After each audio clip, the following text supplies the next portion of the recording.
Selamat pagi Ibu dosen, selamat pagi teman-teman. Terima kasih atas kesempatan yang diberikan kepada saya untuk mempresentasikan proposal saya.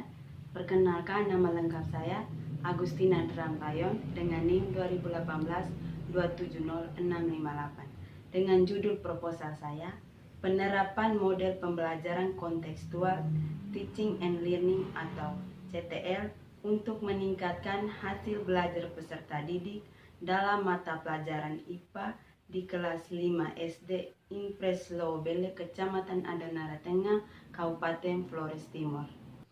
Yang berikut kita masuk di bab 1 pendahuluan yang terdiri dari A. Latar belakang. Pendidikan merupakan suatu proses pengembangan semua aspek kepribadian manusia yang mencakup pengetahuan, nilai, dan sikap serta keterampilannya. Lingkungan sekolah merupakan suatu lembaga pendidikan formal secara sistematis merencanakan bermacam-macam lingkungan, yakni lingkungan pendidikan yang menyediakan kesempatan bagi peserta didik untuk melakukan berbagai kegiatan belajar. Kegiatan belajar merupakan interaksi antara pendidik dan peserta didik dalam proses pembelajaran yang terjadi di sekolah sebagai lembaga pendidikan formal yang dilakukan oleh kedua orang pelaku. Keberhasilan pembelajaran IPA juga tergantung pada keberhasilan peserta didik dalam proses pembelajaran. Sedangkan keberhasilan peserta didik tidak hanya tergantung pada sarana dan prasarana pendidikan. Berdasarkan hasil pengamatan, dapat dikatakan bahwa proses pembelajaran IPA di SD Impres Lowobele tidak kondusif, maka di mana kebanyakan guru lebih suka mengajar dengan penerapan model pembelajaran konvensional. Salah satu penerapan model pembelajaran yang memungkinkan siswa belajar secara optimal adalah penerapan model pembelajaran kontekstual. Pembelajaran ini dengan menggunakan penerapan model kontekstual bertujuan membekali siswa dengan pengetahuan yang secara fleksibel dapat diterapkan atau ditransfer dari suatu permasalahan ke permasalahan lain. Yang berikut kita masuk di bab 2 tentang kajian pustaka. Dalam kajian pustaka tersebut terdiri atas A. Kajian teori, B. Penelitian relevan, dan C. Kerangka pikir. Dalam kajian teori tersebut terdiri atas pembelajaran CTL, yang kedua hasil belajar, yang ketiga peserta didik, yang keempat pembelajaran ilmu pengetahuan alam. Yang berikut kita masuk di bab 3 tentang metodologi penelitian. Yang pertama A. Jenis penelitian. Jenis penelitian ini penelitian tindakan kelas atau PTK. Yang berikut B. Prosedur penelitian. Prosedur penelitian yang pertama, tahap perencanaan. Kita harus menyediakan materi pembelajaran dengan membuat silabus, rencana pelaksanaan pembelajaran atau RPP, serta lembar kerja kelompok, lembar kerja guru, dan lembar kerja siswa.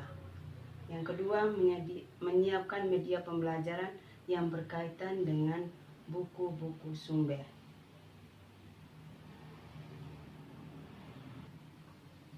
Yang kedua, tahap pelaksanaan tindakan. Tahap pelaksanaan tindakan terdiri dari kegiatan belajar mengajar atau KBM dengan menerapkan metode problem solving yang akan dilaksanakan sebagai berikut. Yang pertama, melakukan kegiatan sesuai dengan skenario pembelajaran yang telah dirancang dalam RPP. Yang berikut, guru menyiapkan tujuan pembelajaran dan memberikan motivasi. Yang ketiga, sebagai apresiasi, guru memberikan tes awal kepada peserta didik tentang materi yang akan disampaikan atau dipelajari. Yang berikut C. Setting penelitian. Setting penelitian ini terdiri tempat penelitian dan waktu penelitian. D. Subjek penelitian. Subjek penelitian ini adalah peserta didik kelas 5 SD Impres Lowobele, Kecamatan Adanara Tengah, Kabupaten Flores Timur pada semester genap. Alasan penelitian meneliti peserta didik kelas 5 karena berdasarkan informasi dari guru di SD Impres Lobele bahwa hasil belajar peserta didik pada pembelajaran IPA masih tergolong rendah. Lalu peneliti melakukan observasi di sekolah. Hal ini diakibatkan karena guru sering menggunakan metode ceramah dalam pembelajaran sehingga mengakibatkan semangat peserta didik kelas 5 untuk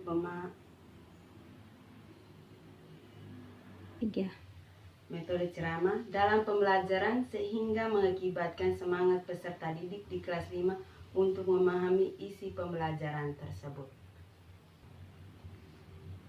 Yang teknik pengumpulan data. Metode pengumpulan data yang digunakan dalam penelitian ini adalah pengamatan atau observasi, yang kedua tes, yang ketiga wawancara, yang keempat dokumentasi. Sekian dan terima kasih. Semoga proposal ini dapat bermanfaat bagi para pembaca. Jika ada kesalahan, mohon berikan kritikan dan saran.